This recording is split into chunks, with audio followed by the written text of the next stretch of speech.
Percaya sama gue, kalian gak akan pernah bisa punya bisnis yang jalan kalau lu gak ngerti 5 hal ini. Kenapa gue bilang gitu? Karena jujur, gue sendiri ngalamin tentang hal tersebut. Maksudnya gimana? Maksudnya gini, kita semua setuju, kita semua sepakat, pasti kalian banyak juga yang ngalamin kan, aduh jualan online itu susah, bikin bisnis itu susah, begini tuh susah, ini tuh susah, semua tuh susah, gitu kan, dan lain sebagainya. Gitu ya. Nah sebenarnya ada 5 hal yang kalau dari pengalaman gue nih, ini intinya gitu, yang bakal bikin bisnis lu jalan ataupun kagak. Kalau lu kagak ngerti ini, dijamin kagak bakalan jalan. Yang pertama adalah kalian harus punya yang namanya produk yang market fit. Nah, gini, produk market fit ini beda dengan produk bagus. Nggak sama dengan, oh ya udah yang penting gue punya barang. Enggak. Kenapa? Karena gini, produk yang market fit artinya produk yang sesuai dengan keinginan pasar. Nah, keinginan pasar itu apakah harus bagus? Enggak juga. Ada produk yang dalam tanda kutip kualitasnya jelek, tapi laku. Dan orang tetap masih mau beli. Dan dipikir-pikir, kok ada yang orang goblok mau beli produk jelek gitu. Tapi ada, kenapa ada? Ya karena itu paling market fit. Paling sesuai kebutuhan. Orang itu nggak beli sesuatu yang bagus. Orang beli sesuai kebutuhan mereka. Cerita gue pribadi, waktu awal gue jualan online, mungkin gue suka bahas ya, produk pertama yang gue jualan sukses itu adalah produk suplemen.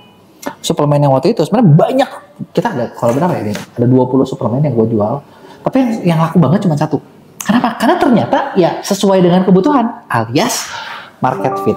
Nah, pola jualan gue udah kebayang gitu. Tapi gue cobain dia yang lain kagak bisa. Kenapa? Nggak market fit. Kebayang ya poin gue ya. Jadi benar-benar sesimpel kayak produk lu sesuai nggak sama keinginan pasar. Contoh, pasar pengen baju yang enak dipakai. Enak dipakai itu menurut siapa? Bukan menurut kalian, tapi menurut yang pakai. Nah, karena kita sebut market fit itu artinya ya bener-bener barangnya juga lu mau jual ke siapa nih, lu harus jelas gitu loh. Jadi ke anak muda sama ke orang tua beda. Orang tua, emak-emak sama bapak-bapak beda. Jadi inilah satu hal yang paling penting. Nah, yang kedua, lu perlu ngerti istilah yang namanya traffic. Traffic itu apa? Pengunjung. Gimana caranya datangin pengunjung ke toko kalian? Ini mau ngomongin offline, mau ngomongin online, sama. Contoh nih, di kantor gue di sini, ya, yang sekarang kita lagi syuting. Ini kebetulan gue punya lokasi di seberang rumah sakit. Di bawah, gue iseng bikin tempat makan. Ya, yang logikanya rame, logikanya. Faktanya kagak. Berarti juga gagal dong? Nggak juga. Bentar. Ada yang mau gue bela dari pembelaan gue.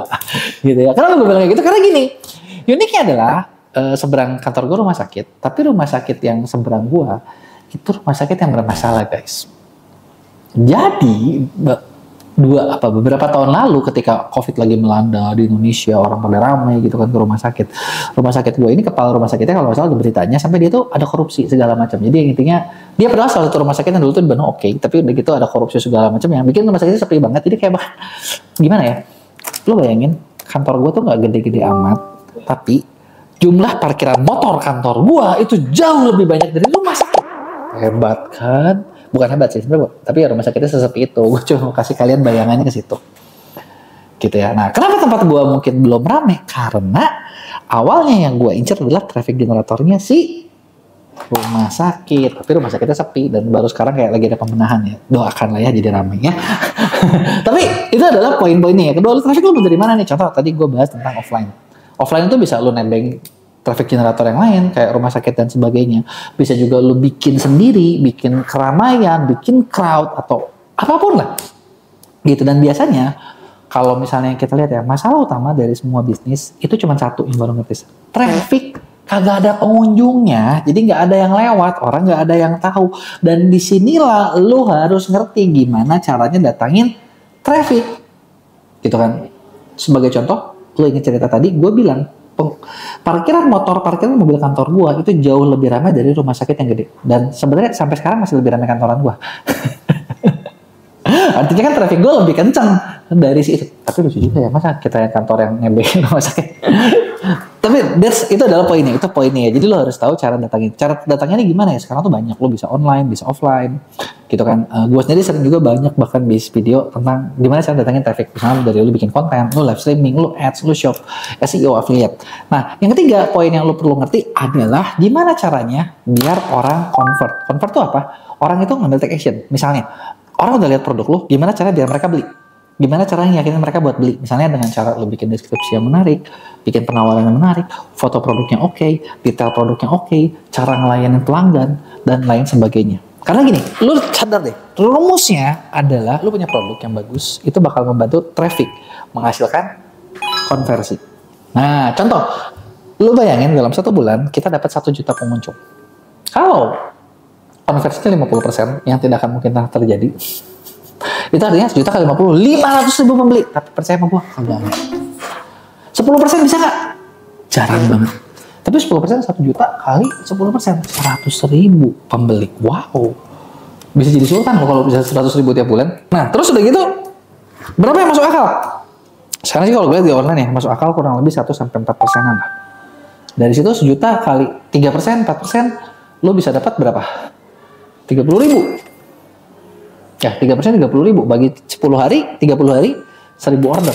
Simpel ya. Jadi lo mau dapat 1000 order per hari, gampang. Pengunjung lo 1 juta ada. Kalau belum, semangat buat dapat 1 juta. Cari trafficnya gitu loh. Nah, yang keempat adalah pricing strategi. Harga. Kenapa? Harga ini ngaruh banget loh. Jadi gini, zaman dulu orang tuh selalu berpikir kalau mau jual yang murah aja. Zaman sekarang, lu jual kemurahan, kagak laku. Lu jual kemurahan, lu mati. Kenapa? Harganya gede guys. Bisik-bisik aja kalau online ya. Jadi harga itu lo harus ideal, tepat. Jadi gini, orang juga sekarang makin sadar ya, makin pintar. Lu jual murah bentar. Kalau murah jangan-jangan kemurahan nih, jangan-jangan barangnya jelek. Gitu loh. Karena ada juga orang yang, gue mau beli yang mahal aja. Gitu kan. Jadi ada beberapa hal yang tadi. Jadi harga ini harus tepat. Dan lu kemahalan juga tapi nggak bisa. Jadi dan harga ini adalah nyawanya. Karena kalau misalnya margin kalian kurang, bisnis lu pasti bakal mati sebelum waktunya. Kenapa? Kurang profit. Gue belum lama ya, gue dari satu komunitas bisnis, gue pernah dikenalin sama satu orang yang dia itu untuk produk skincare bisa dibilang legendnya. Jadi ketika orang lain belum garap skincare, dia udah garap skincare. Mereknya sudah sangat terkenal, zaman dulu di warung-warung ada. Dan yang gila adalah skincare dia dijual dengan harga di bawah 10.000 perak guys. Pabrikan dijual 10.000 perak ke bawah. Survive nggak? Sekarang berat. Kenapa? Ya namanya juga lu harganya 10.000 kurang, profitnya kurang. Ya kalau profitnya kurang kan susah, bener nggak? Nah yang kelima, nah ini juga nih hal penting. Yang kelima itu adalah retention rate atau berapa persen orang yang beli lagi. Contoh gini, lu bayangin, lu sebulan tadi gue hitung, oh lu punya 1 juta pembeli, keren, mantap. Tapi bulan depan yang beli cuma 1.000 dari 1 juta. Wow, bisnis lu diambang kehancuran.